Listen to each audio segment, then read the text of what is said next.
Občasni zaslužki preko spleta. Vse več zavezancev občasno opravlja razne storitve preko interneta, pri čemer so z izplačevalci dohodka v določenem pogodbenem odnosu. Med tovrstne storitve sodi na primer oglaševanje na osebnem blogu, sodelovanje s podjetjem pri pospeševanju prodaje v okviru partnerskega programa, plačilo pa se večinoma vrši preko posebnih računov na spletu. Kakšne so obveznosti? Zaslužki od občasnega dela preko interneta sodijo med dohodke iz zaposlitve, točneje med dohodke iz drugega pogodbenega razmerja. V davčno osnovo se všteva vsak posamezni dohodek, zmanjšan za normirane stroške v višini 10% dohodka in obvezne prispevke za socialno varnost, ki jih je na podlagi posebnih predpisov dolžan plačati zavezanec. 6,36% prispevek za zdravstveno zavarovanje in 15,5% prispevek za pokojninsko in invalidsko zavarovanje, kadar prejemnik ni pokojninsko zavarovan iz drugega naslova. Akontacija dohodnine znaša 25% od davčne osnove. Ti dohodki se vštevajo tudi v davčno osnovo za letno odmero dohodnine.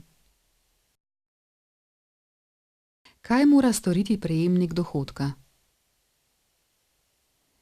Ko je izplačevalec dohodka plačnik davka iz Slovenije, pravna ali fizična oseba z dejavnostjo, mora le-ta izračunati in v breme prejemnika dohodka odtegniti akontacijo dohodnine in prispevke. Če pa gre za tujega izplačevalca, mora prejemnik dohodka napovedati sam. V ta namen mora do 15. dne v mesecu za dohodke, prejete v preteklem mesecu, davčnemu organu predložiti napoved za odmero akontacije dohodnine od dohodka iz drugega pogodbenega razmerja za rezidente, katero lahko zelo enostavno odda elektronsko preko sistema e-davki. Brez digitalnega potrdila registrirate se z uporabo uporabniškega imena in gesla ali z digitalnim potrdilom. Papirni obrazec pa lahko oddate osebno ali po pošti na katerikoli finančni urad, razen na generalni in posebni finančni urad.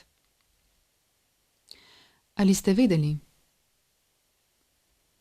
V določenih primerih se delo preko interneta opravlja kontinuirano in neodvisno oziroma samostojno, kar se smatra za opravljanje dejavnosti.